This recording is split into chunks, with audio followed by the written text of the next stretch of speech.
in the chat room. Let me say hi to Alan Tran, the man. We also got guest 15064. Welcome to the show. And, oh my, let me wash my eyes. I think I'm crying. Huh? JMI is here. What's going on, John Mark Ivy? What's up? Where have you been, dude? We've missed you. Yeah. Welcome back. All right. Let me first of all just say this, that it is in fact Wednesday. It is a beautiful day. We are just a few more days away until, Got to get over the hump. Yeah, until vacation time, which is in this case the weekend. Anyway, want to welcome you guys to another episode. Really look forward to this next hour, these 60 minutes of hanging out with you guys. We had a great show yesterday. Yeah, we did. Wonderful Conversations, and it is because of you and all the great things that you guys are doing that makes it so much fun for us. So keep up the good work. Yes. Because it makes us who we are. Now, with that being said, while I'm drying my eyeballs right now. Right. Let me ask you guys. So what happened yesterday? Anything fun and exciting happened last night? A whole bunch of stuff. Well, something really, really sad happened yesterday. What happened? Well, for the first time since my wedding, and actually, depending on how you count it, way before, me and my wife spent the evening apart. Spent the night apart. Yeah, she has to go to this. She has to go to this training out of state, and it's all by yourself. I'm all by myself. Yeah. Doesn't the house just seem a little bit quieter when the other person's not there? No, I went to my old spot downtown and jammed with my boys until way too late. Oh. Pause. Oh yeah. Possible. The fact that you would want to hang out with your boys, I guess I guess that's okay. Jam together. He didn't want to be by himself. It's kind of like if you ever had. Yeah, you don't want to be by yourself. Yeah, my band, my with your boys. Yeah, not my band, but my your boys. My boys. Yeah, my boys. Your boys. We all plugged up at the old spot and hung out till late. With your boys, playing guitars and keyboards and playing guitars, stringing the guitars. Don't make me come over there. From behind. Y'all see. Don't walk away from me. I was trying to extol the joys of married life. Here y'all come. I ain't y'all ain't. Don't walk away from me. I love you from behind. I'm getting ready to say some bad words. I ain't do it. Pause. Man, but something else happened though. What else happened? Man, there was a game last night.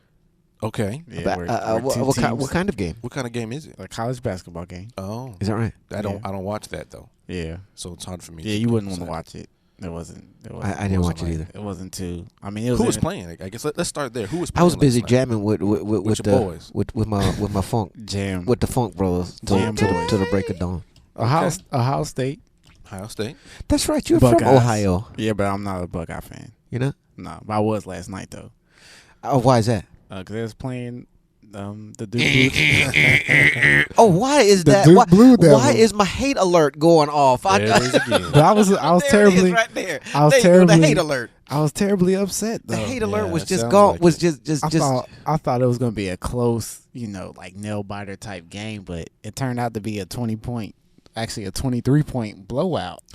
Yeah, like the whole game. Wow, I heard tell. Really? Yeah, like what happened? Like, is this what happens when the team? Okay, all right. So here it comes. What? Hold on. Apologies and props are in order. Apologize for what? What are you talking there? What are you talking about? Look, you could be graceful about this. I'm just trying to get clarification on what you're about to do. Look. I disparaged you and your basketball expertise over the last 3 or 4 days as you were talking about the Achilles heel of this paper tiger we call the Duke Blue Devils and how to beat them. You were right the whole time. I mean, but what do you mean? So wait. Right about what? He just wants to get okay. See, I said you could be a little more graceful about this. How you gonna get mad at me for not understanding? I am not mad. I am not mad. I would do the same thing if I were in your position. Let's make this clear. You act like I'm leveraging something. I'm just trying to get clarification on what you mean. You were right about their weakness in terms of defending. Hold up, Duke has weaknesses? Well, that's clear. The weaknesses of defending the three. Oh, really? See, man. I was unaware. This guy. We don't have to give him any more. I think you've given him enough. So there you go, Mike Render. There's your little gift. How is this for me? Enjoy. How is this for me? Because you get a little bit of payback from the fact that your team gets. My team lost to an unranked team. Remember? Yeah, that was like a couple. Whoop-defied. Yeah, but it was only by 10 points. That does not defied. Stop your hate-itude. What? You know what? Yeah, come on. Y'all talking about my team? What you? No, we are not talking about your team now. We are talking about some hate-itude. I don't understand. All I said was about. Clearly, I was talking about the game. I think you understand this a little too well. Yeah, he knows what it is. He just playing. I really don't. You know exactly what you're doing. Because if you're listening to the show right now, just know that I don't get it. Yeah, I just don't. Because John Mark Ivy says, haters gonna hate. Haters gonna hate. But who's hating? It sounds like y'all hating on my team for losing to an unranked team. Well, that's pretty bad, though, when your team loses. Yeah. It's pretty bad. But by 10 points, though. But see, you've been waiting for this day. Yes, he really had. Come on, man. You just been looking for an excuse to an get excuse excited. For what? I'm excited about what? Because what did you say? I'm not a fan of Ohio State, but I am today because they playing the team that you don't like. Yeah, and I thought it was going to be a close game. Oh, that's not what you're saying. You just trying to rub it out. I thought it was going to be a close game. I thought it was going to be, the blazing 3-point shots that Duke does against the big man for Ohio State, but it was just the big man for Ohio State and no other side. Yeah. I'm just y'all putting words in my mouth. Yeah. Well, let me tell you what happened last night. So my son, as I look across the room, see John Mark Ivy is also here as well. But my son was working on his new rank for Boy Scouts. So last night he went to what they call a border review, which is where they sit in front of the leadership, and they get asked questions, and they get tested. Like, do you really know the stuff you're supposed to know? And I hate to say this, but I really wanted him to fail. Why is that? No, I think this is a good time for him to fail.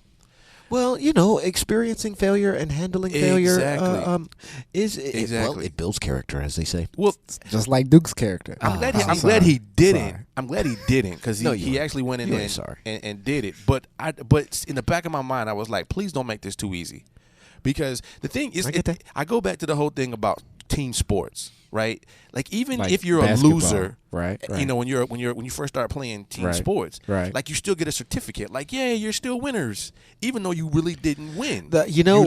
Me and my darling wife, who I miss, we frequently talk about this what we call a participation trophy generation, and how perhaps it may not.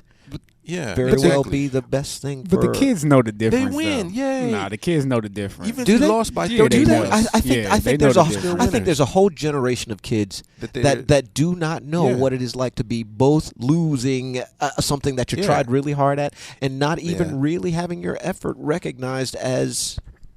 And that's the thing.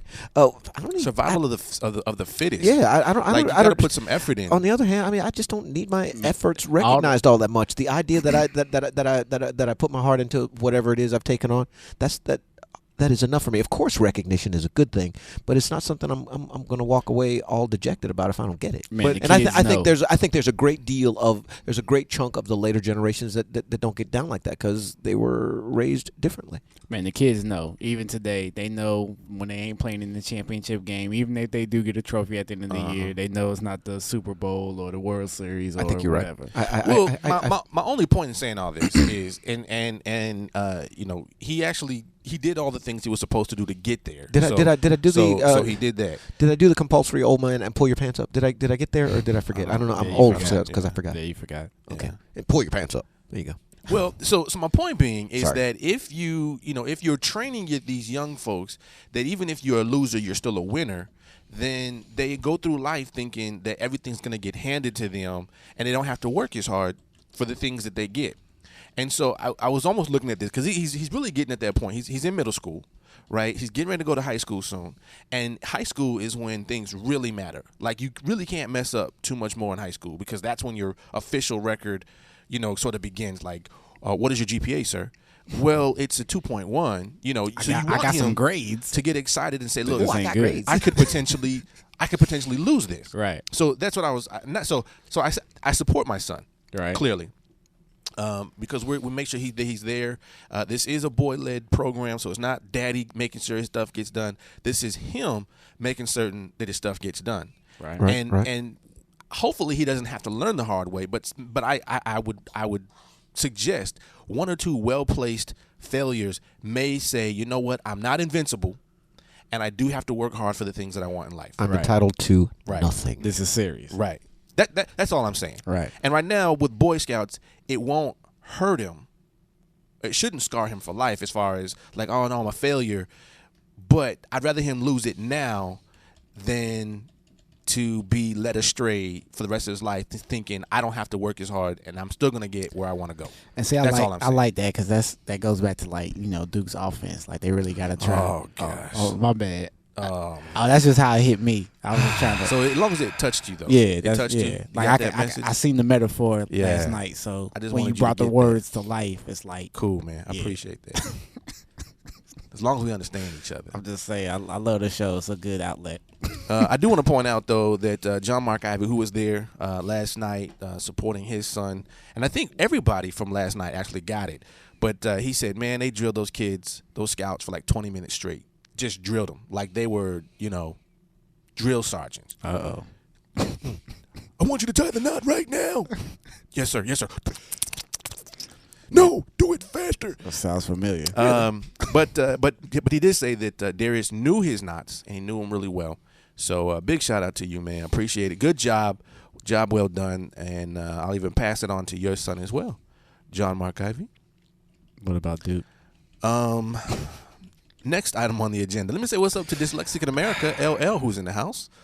Also, we got Hank III, Hank. Eileen Smith is in the house, and we have a new listener.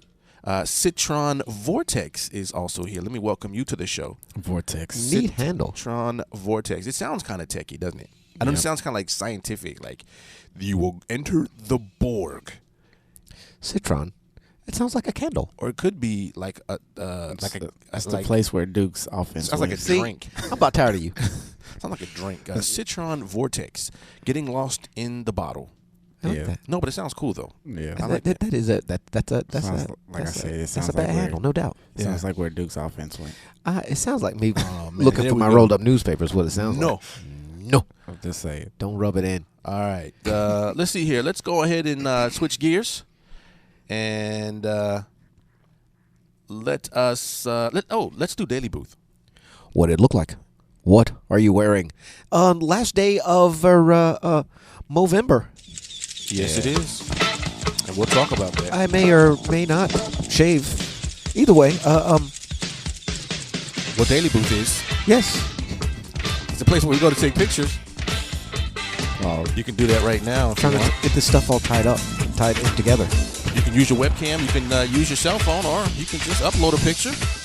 I want to upload my picture to both places. You can go to www.dailybooth.com. It's a free website. And once you take your picture, share it with us in the chat room. That way we can see what you guys are doing right now. See what you're wearing. Or, as Derek was going to say, you can also see your mo. See what you're shaving. The whole point is, of course, to get your boy parts checked out. Definitely. I mean, if you have them. Well, A, I do have them, thankfully. I wasn't talking to you. Not B, that I knew for sure, and not that I want to know for sure, but I do have boy parts, though. I just want you to know. Pause. In case anybody was ever curious. Okay. But was I not did. in the least bit curious. But I did, though. I did make an appointment with the doctor. Really? Unfortunately, he couldn't see me until next month. So I am going. Yeah, I got to. So at least I did the action that we've been promoting all month long, to go get your stuff checked. And not specifically just that, but I think the whole body. Yes. Right? That's the whole point. Yes, get everything checked. Get blood work, get everything checked. Yes. Mike, have you shaved yet, Mike? No, because I can't it's see. Connected. It's connected. He has a full beard. Let me just rephrase. So this month is Movember, right? This is the month that we cut off our facial hair at the beginning of the month, and then for the next 30 days, we grow it out, and only growing our mo, which is our mustache. That would be the mustachios. It's connected. And at some point, Mike decided that, hey, I'm going to grow it all back out, and then I'm going to cut it off at the last minute. So I really imagined that as we went into this day, he would walk in with a shaved face, but in fact, he looks the same as he looked yesterday. It just looks a little bit darker. So you get no cool points today. Are you going tonight anyway?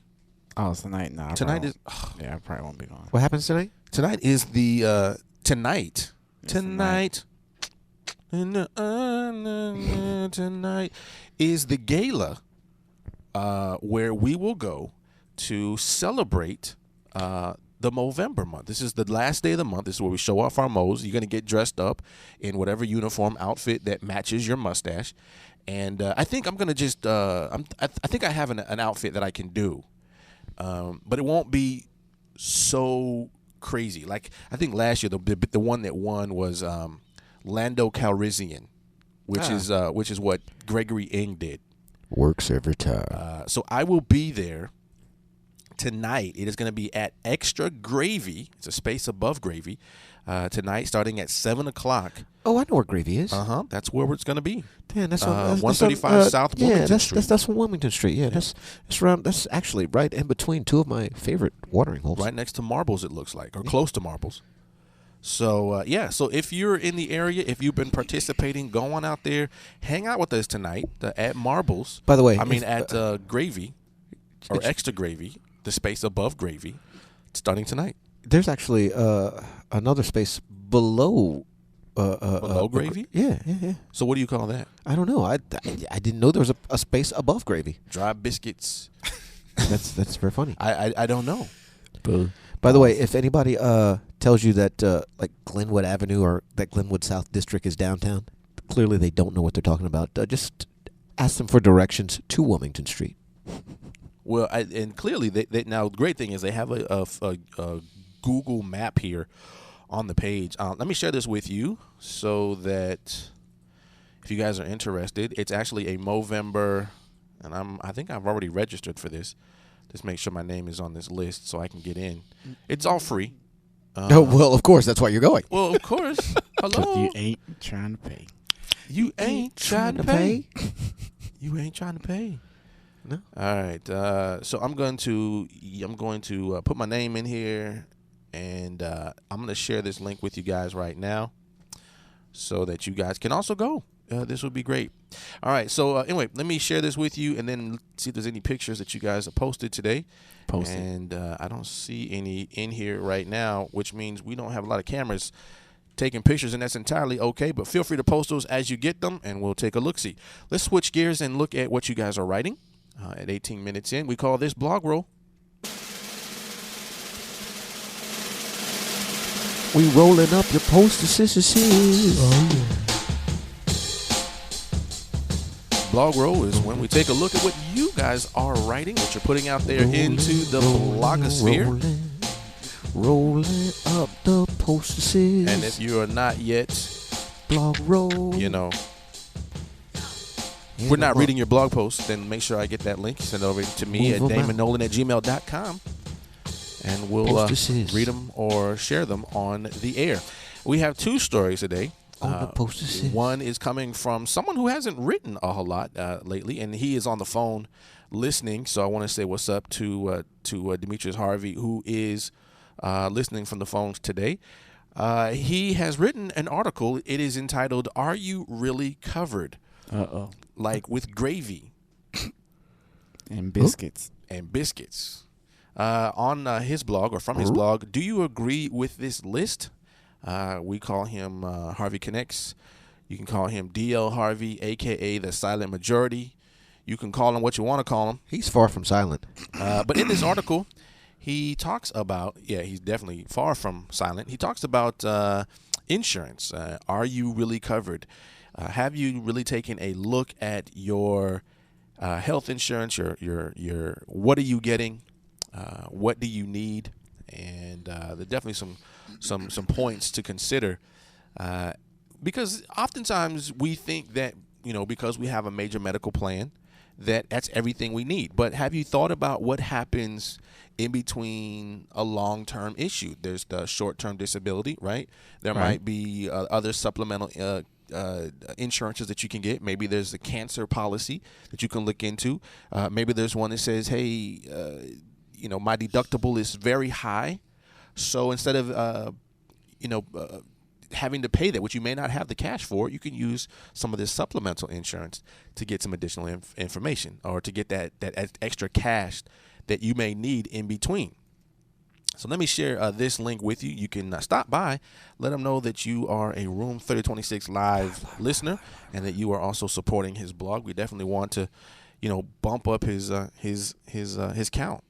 Let us also share with you the basic blog tips. This is by Eileen Smith, but this one is a guest post written by Ben Jackson. It is entitled One Golden Strategy for Better Web Content. On this blog, you can see a number of tips and things to remember to make your stuff better overall. And I'm not familiar with SERP. I'm going to assume that SERP is what? Search Engine RP? Yeah. I was going to look that up before I got on the show, but I think I forgot. So anyway, that's there's some good information here that you can get, and I'll share this with you guys in the chat room, which I will do now. Excellent. All right. So let me paste this here. Go make sure you go check that out. Now, while we're here, I'm going to take a small break, but I'm going to encourage you guys to go on over here to Facebook if you haven't done so already, and put in any stories that would be of interest to you, or vote on a story that's already there. I'm going to share with you this link. You can vote on your story or your topic of discussion, and that is what we will talk about for the remainder of the show. So feel free to vote as many times as you like on anything you like, or just add your own topic. And here is the link. And while you guys are off doing that, thank you, John Mark Ivy. He says that's the search engine results page. Yeah, that's what I was thinking it was. What is it? SERP, the search engine result page. SERP. Yeah, the location of your link or your story on the search engine result page. Okay. So whatever your ranking is. So this is kind of what it talks about. It's just not that far removed from. Yeah. And Eileen came in right behind. SEO, right? Yeah. Good stuff. All right. So while you guys are doing that, let me share a little bit of this, and we get back. We will go right on into our topics. Join us this Sunday at 9 p.m. Eastern, 6 Pacific, as we record the latest episode of the Tech Monks podcast, discussing topics such as technology, entertainment, and the startup culture. For details on joining us live, visit techmonkspodcast.com/live.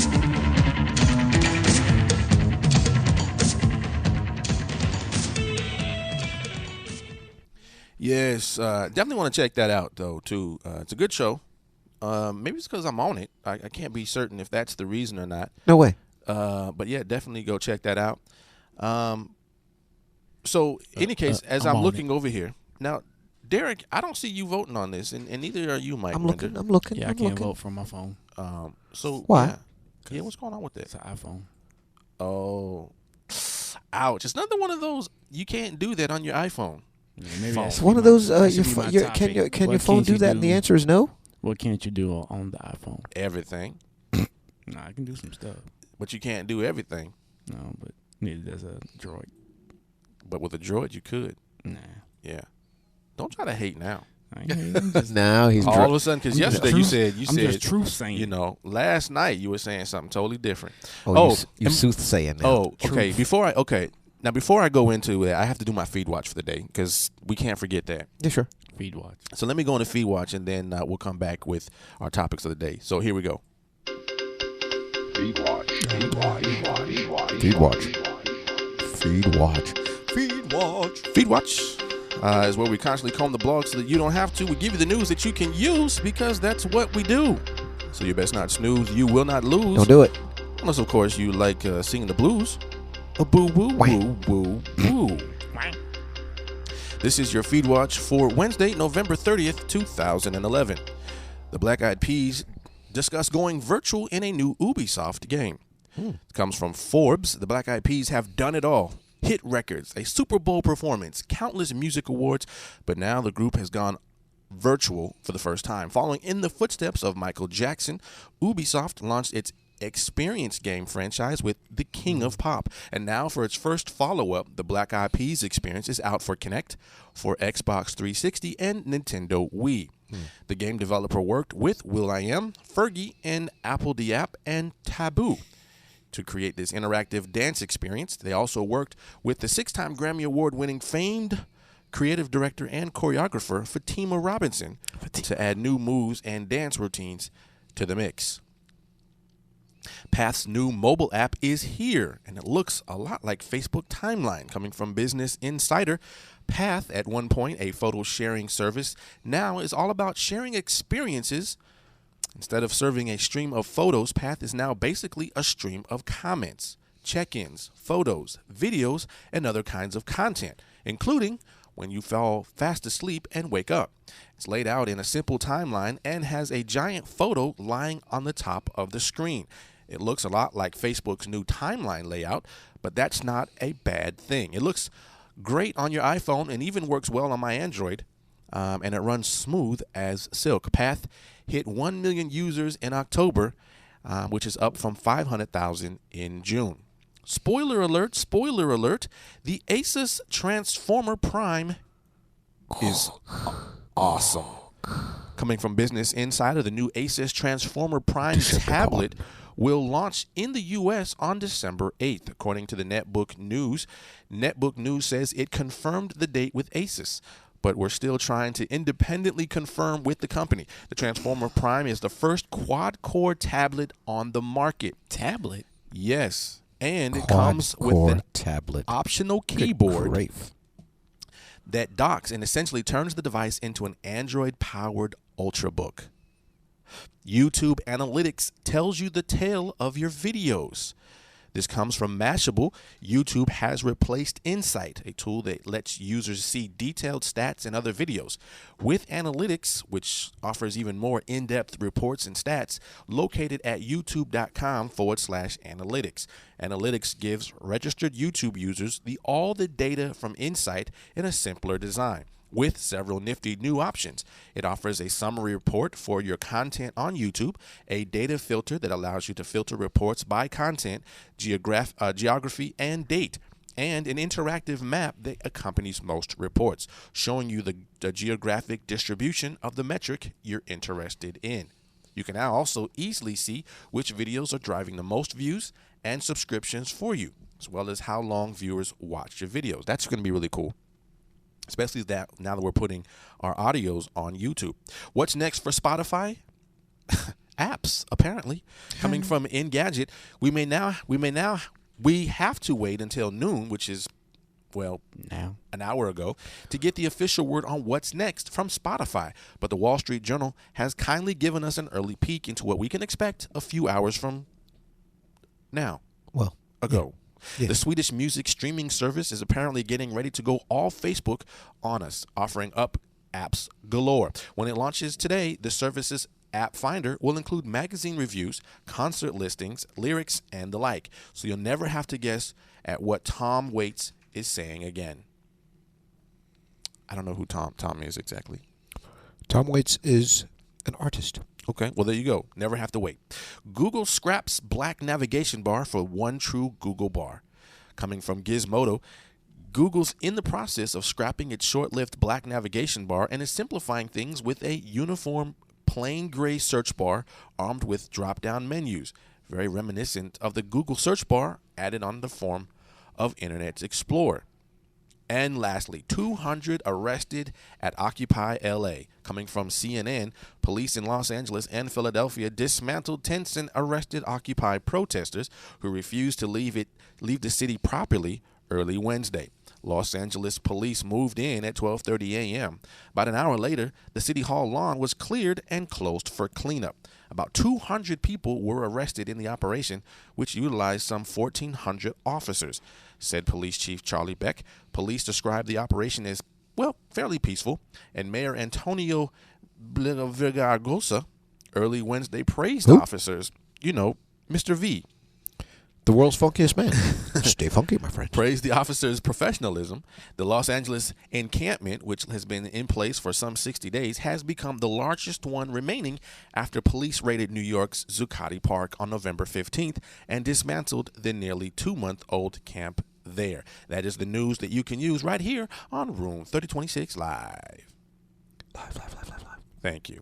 All right, ladies and gentlemen, it looks like we can now transform to our topic of the day. It looks like coming up at number 1, let's talk about Path, the new app that you can get, Mike, on your phone. And I actually invited you to it this morning. No, I didn't see it. Did you ever get to PDA.net? Oh, see, I forgot all about that. Yeah, my bad.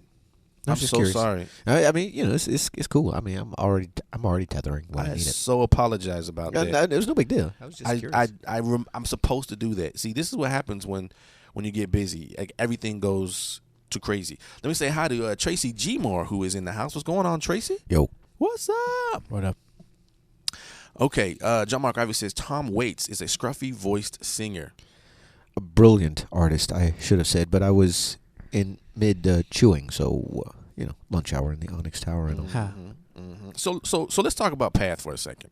So come to find out, so this morning, right. I downloaded the app. Was it this morning? Yes, it must have been this morning because I saw a comment that I think Wayne Sutton posted that says, "Hey, here's a new app. Check it out." And there was a bunch of other comments there. So I went out there and I said, well, let me take another look at this Path thing. And I think initially, I think that Path was only for iPhones. But then I read in the closing moments of the article that Path is also available for Android. So I immediately went out there to the marketplace. I downloaded it, and then I created an account, but realizing I already had an account. And so I really don't remember what Path was until now. And just like the article said, Path is basically an app that allows you to take pictures, video. You can check in, you can do posts and all that. You can even tell it like what time you went to bed, what time you got up. You can connect it to Foursquare. You can connect it to Facebook. I didn't see anything about Twitter though, which I was a little bit disappointed about, because what if I wanted to share something from Path to Twitter? I couldn't do that. So anyway, you can invite people like your friends on Facebook to come join. And there were only 2 of my friends that were already on Path that were on Facebook. Out of the some thousands of people that I have on Facebook, only 2. So what that tells you right there, that not many people that I know are on it, which means it's a very lonely existence right now on Path. So Mike, I see you playing with your phone. Are you downloading it now? No, not yet. I'm about to. Okay, so it takes a long time to get to the iTunes. Because, when I go there, like, the market for me is like 1 click away. No, it doesn't take that long. Because I'm looking at it right now, but it's pretty swift. Let me show you what I have here. Now, I'm looking at Hank. So let me ask Hank, because Hank wanted to talk about this. Hank, have you had an opportunity to download this at all? And what are your thoughts about it? But I'm going to just pull up on my screen here from my phone, because I'm still on an Android. I'm going to pull up Path. And also, I don't know if you guys have seen this one, and while we're talking about apps, and I know I shouldn't be doing this, but Voxer, Voxer, it is essentially, it's a touch-to-talk application that is pretty darn awesome. And again, I don't think any of you or guys are up here, because I don't see you up here, Mike.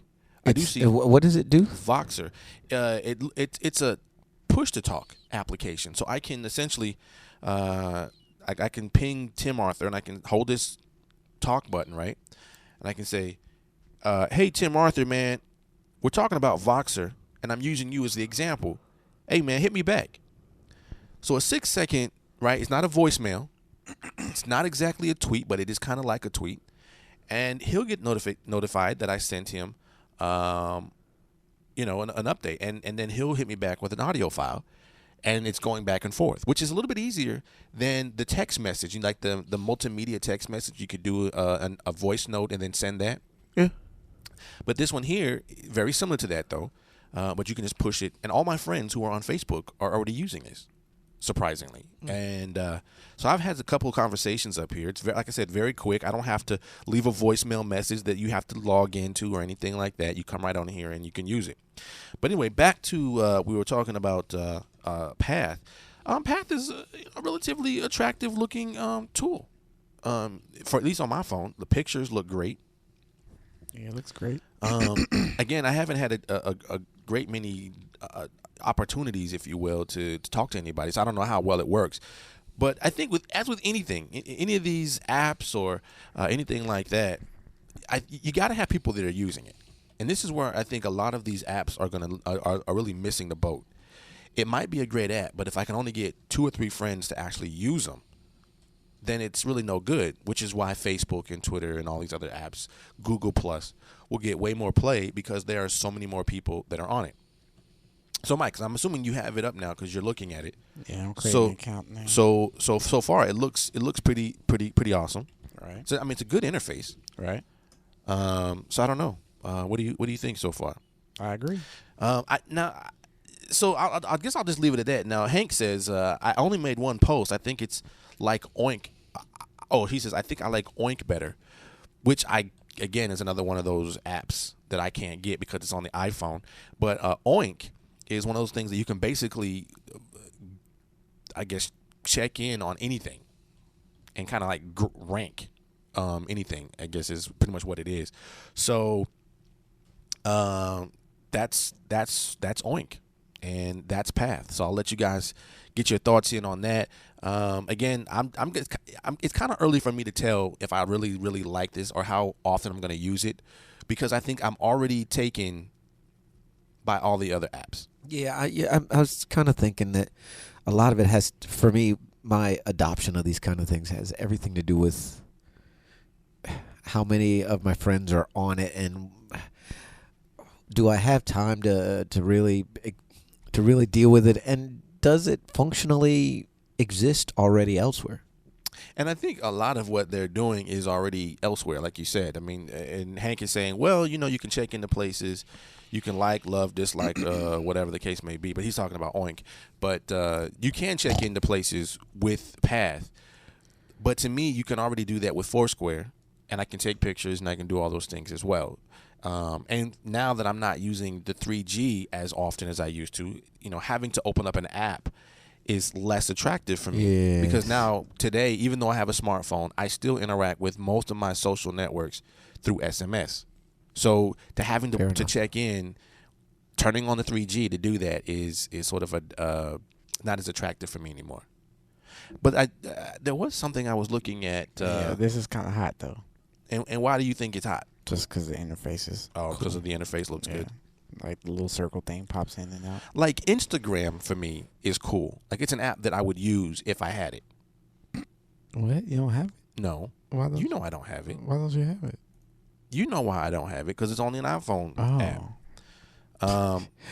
See? Yeah. So I guess that's my only downfall. Looking at my calendar, I just don't see Mike hating on everything on my calendar today. It pretty much changes like every day. Like he hated iPhone yesterday, then all of a sudden he hates everything else. I like Instagram. Okay. Well, clearly we see that. Yeah. That's all. Although you didn't take an Instagram today. No, of your beard. No, I didn't. Mm-hmm. All right.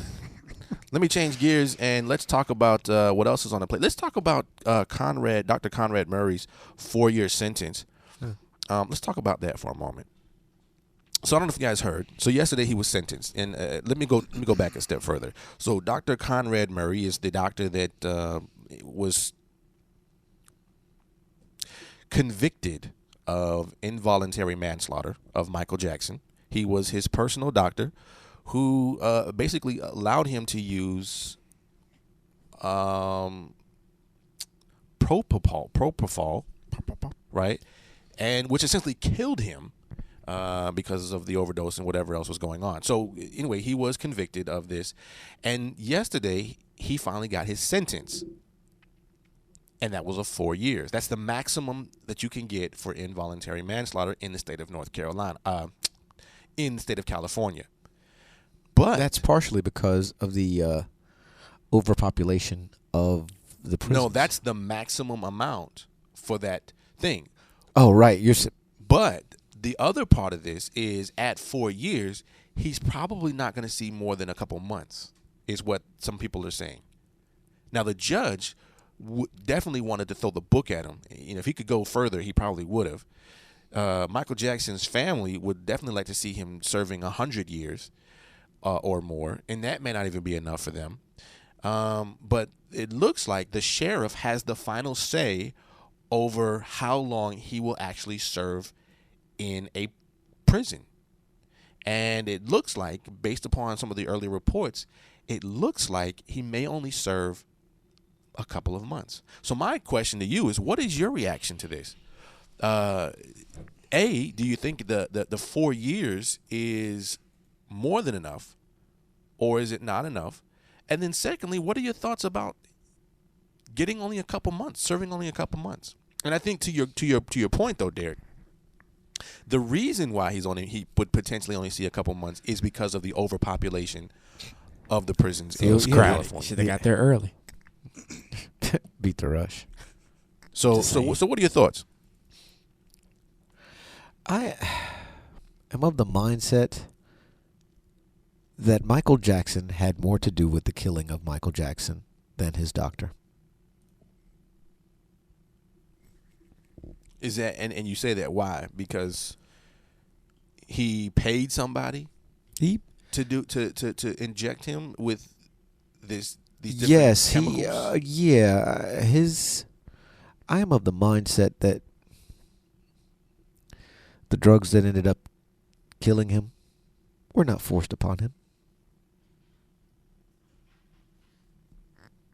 So let me ask this then: what role do you think the doctor plays? I mean, he is the professional who should have known better, right? So it doesn't make a difference what the patient wants; it's what we should. In an ideal world, that's exactly the case, but in our world, the customer is always right. Well, you let me walk down to a local doctor's office and say, "Hey, doc, I want a whole thing of propofol." You know what? And if you walk down to the local doctor's office, that's true. But if you have $150,000 a month to purchase the services of a private doctor, and you have just one client, there it is. I think you said it right there. If you had enough money, balling, you could get a doctor to pretty much do whatever you want. But is that Michael Jackson's fault? I think, or is that still comes down to the doctor to say, look, you're a professional. I'm of the mindset the Hippocratic oath. I'm not saying that the doctor is not culpable in some way, but I think that Michael Jackson is more culpable. I think the idea that Michael Jackson is a completely innocent victim from, and I hate that I actually went and looked at some of the arguments that these lawyers presented, because I try to stay away from these celebrity non-news stories because I think that they draw attention away from stuff that's really, really important. But in this case, as a guilty, I mean, dude, I'm an American. I consume entertainment. Yeah, this is Michael Jackson. So I since the last time we spoke about this, I actually dug up some web info about this, and I'm of the mindset that Michael Jackson was far, far from an unwilling, knowing victim. He was a active, willing participant in these goings on, and this, I think, behavior, it seems to me that this was going on well before he hired this particular doctor. He was.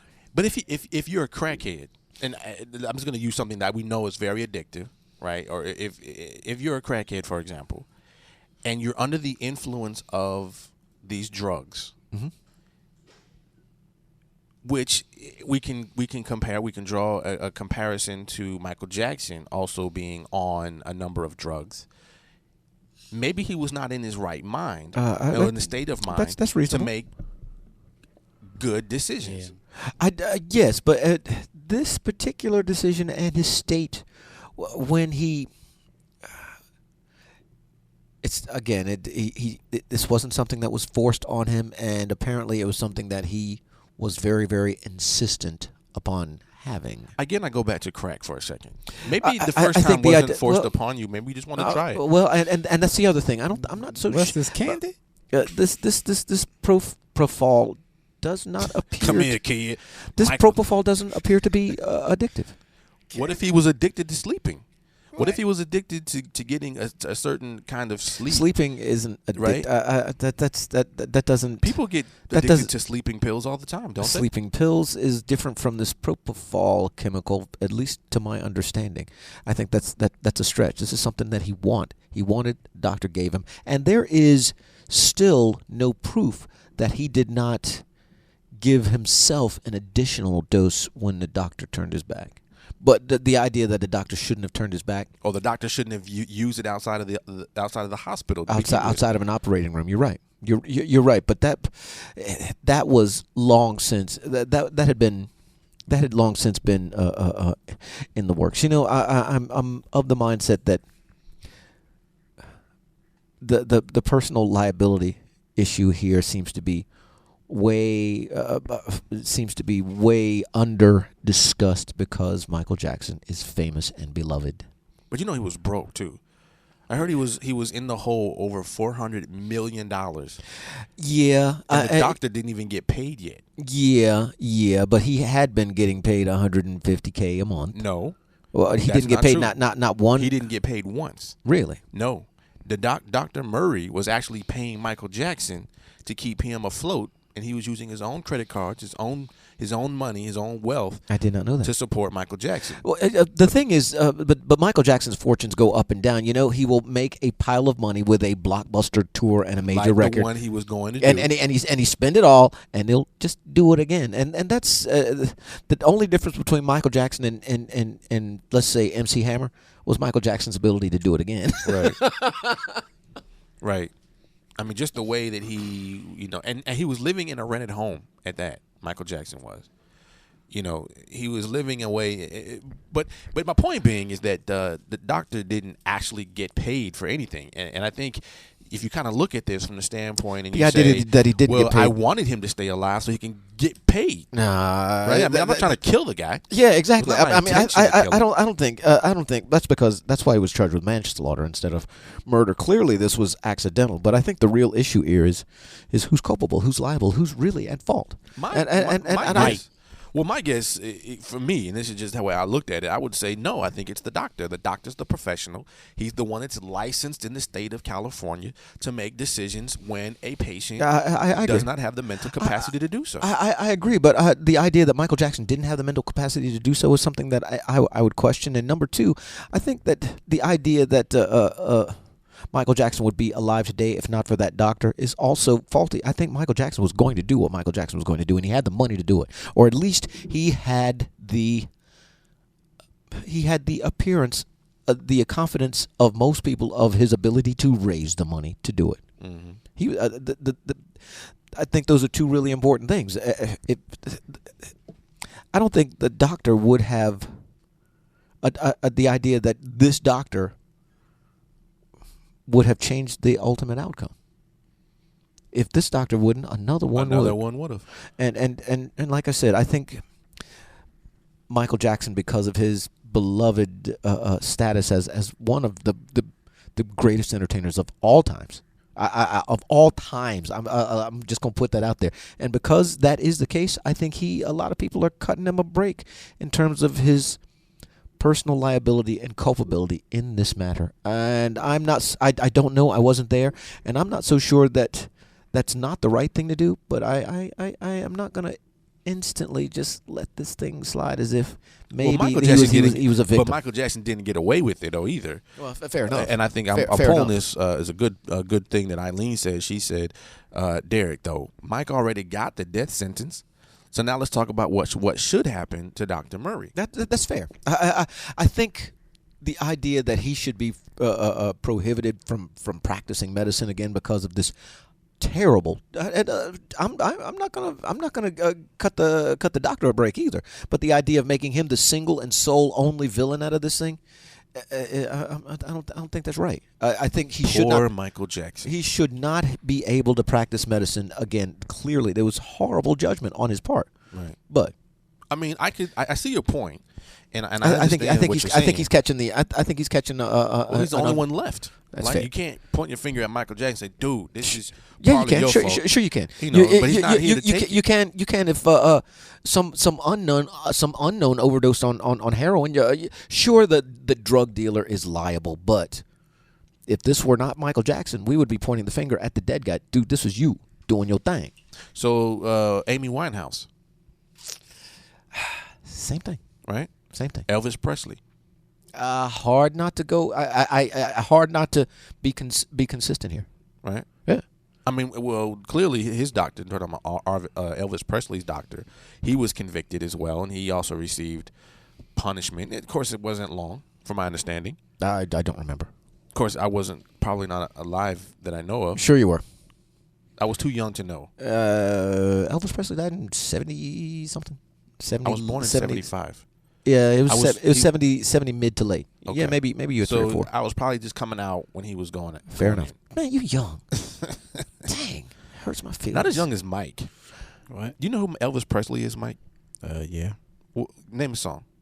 You ain't nothing but a hound dog. Sing it. No. You see, Yeah.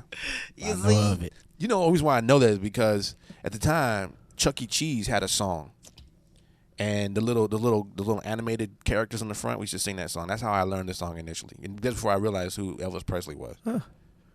And then I realized later on that the character that was actually singing that had the rings, had the whole look just like him. So, in an animal kind of way. Yeah, sure.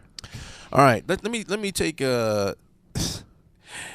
Eileen says he died in 77, so that would be 2 years after my birth, which is the same year that she graduated from high school. She said, and he died in a bathroom stall On the throne. Really? On the proverbial The throne. king died on the throne. That is one place I definitely would not want to die.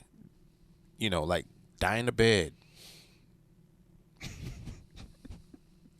But not on the throne. And definitely not with my pants down. No. Because that would just be embarrassing. And I understand it's a dead body and I understand all that. But I'm just saying. I wouldn't want to do it. Eileen, real quick, what about his behavior? I'm assuming he's talking about Dr. Conrad Murray's behavior after the overdose.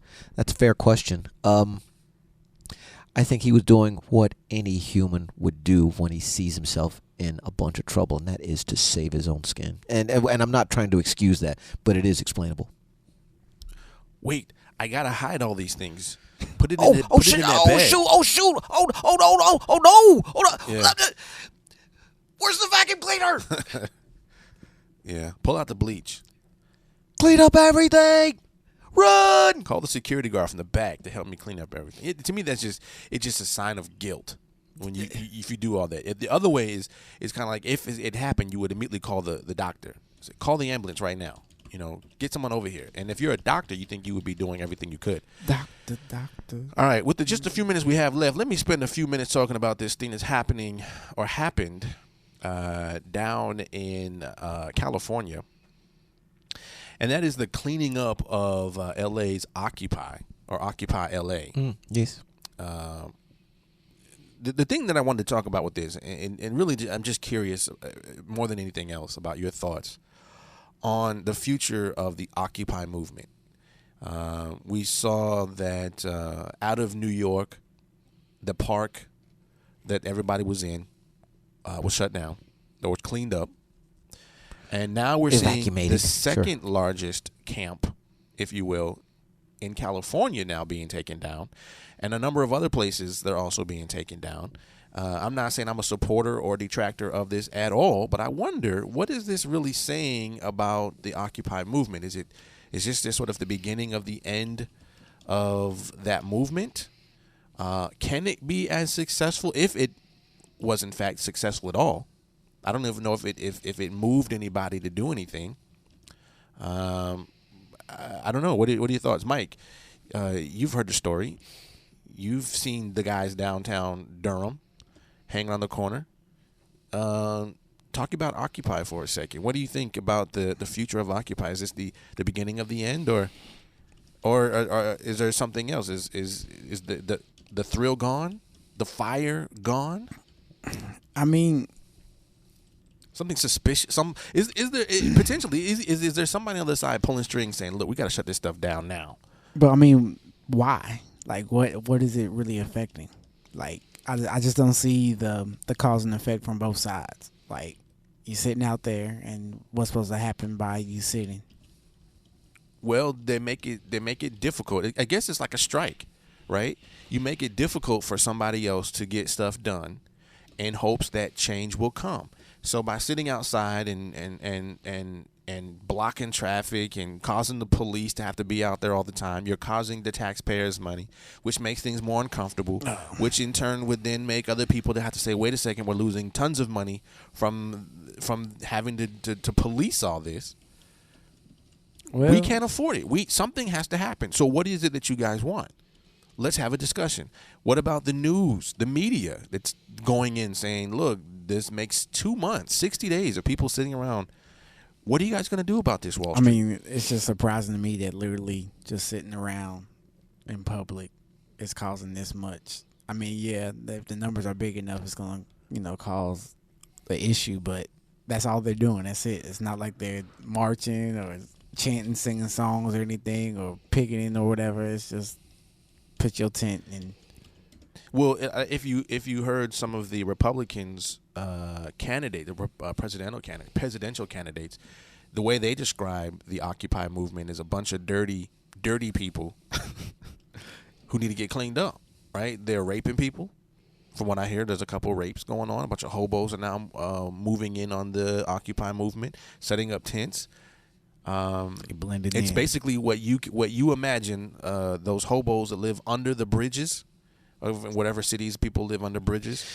It's like this at a park. Well, I think it's reasonable I think it makes sense at this point to point out that more and more of us we've had a 100-year, 200-year tradition of upward social mobility where each generation does a little better than the one before it.